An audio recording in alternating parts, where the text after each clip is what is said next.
All right, guys, let's see what we can do here in terms of this tactic. This was a very, very frustrating match, and I think there may be some tactical reasons why. So you can see here, if you look at our instructions, I took a lot of different instructions off.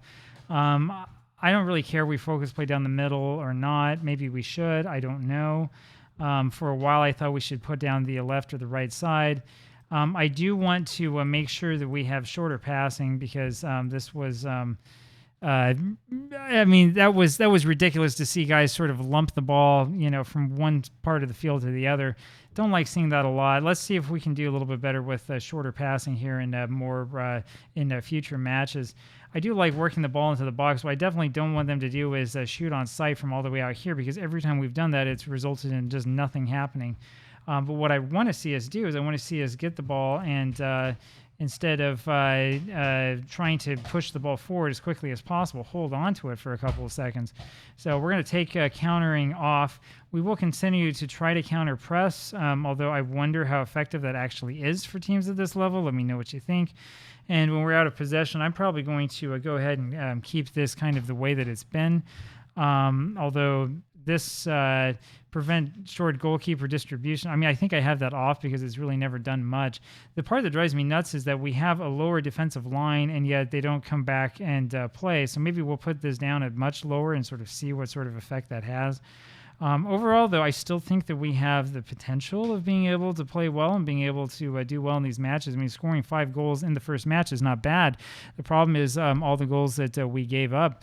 So there you have it. Now, the other thing that we have to do here, of course, is we need to go back into the match report and we need to start issuing some fines for really, really poor matches. Everybody who, as I've said this before, everybody who's had a rating of 6.4 before is going to be fined. I'm not quite as upset at this point of the season as I will be later on. If this continues, we're going to start giving them fines of 2 weeks each. Right now, it's a 1 week fine. The truth is, since they don't have wages, it's like fining them nothing, no matter what. Anyway, that's the way that it is. You're not good enough defensively, and so on and so forth. 6.5, I will let slide. It's this 6.3 here by Afafa Moana that we cannot let slide. And this is part of the problem and part of the concern that I had when I'm moving to players who I know are at least consistent and will give us consistent performances. Part of the problem is that if, this is another thing to watch out for. They have to know that they played poorly. Part of the problem that we have with these players who are consistent is that if they just don't have the ability to play, then it doesn't matter how consistent they are. Pamatoa is another one who I'm really worried about because he has not been training well either. If this is an indication of things to come, we might just release him outright. And we'll see what happens. Fortunately for him, he wasn't about to argue with me.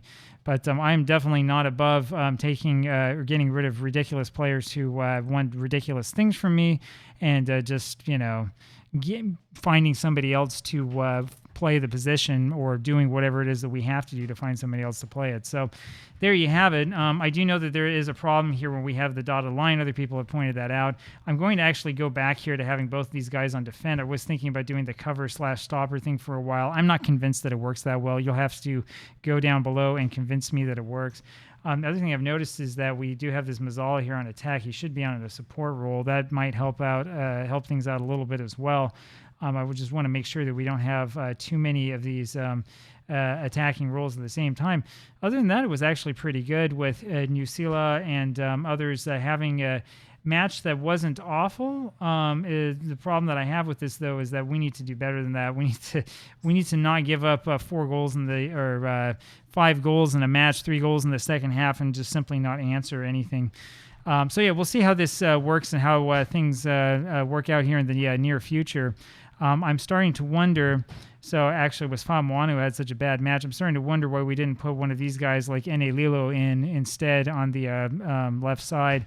So for this next match, I'm going to do a little bit better job, I think, of picking a side that makes sense, and we'll kind of go from there. There you have it, and there are our tactical adjustments. Let me know what you think, and if you would make any other crazy or strange or whatever adjustments that I've missed, and I hope that we no longer have these really frustrating draws. And I really hope that we do not continue to see guys who used to play for us scoring against us. Talk to you later. Bye-bye.